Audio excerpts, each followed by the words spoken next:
Hey guys, what's up? This is the Reaper of Life. Today I'll be talking about the video editing software Hitfilm for Express and where you guys can go to download it. If you're like me, you prefer Hitfilm for Express over their newer version called Hitfilm Express. This video is for those who have already activated the software on another computer or operating system and have access to the account they used in the past.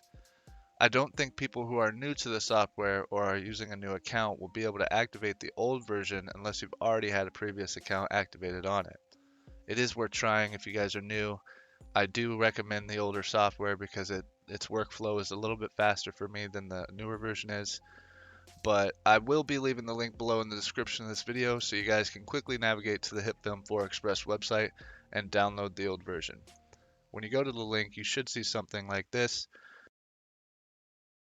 where you guys can just hit the install button and it should take you and run through the exe process.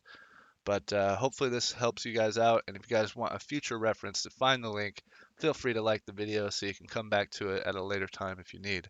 Subscribing isn't necessary, but your guys' support is greatly appreciated. This is the Reaper of Life signing off. Thank you guys for watching.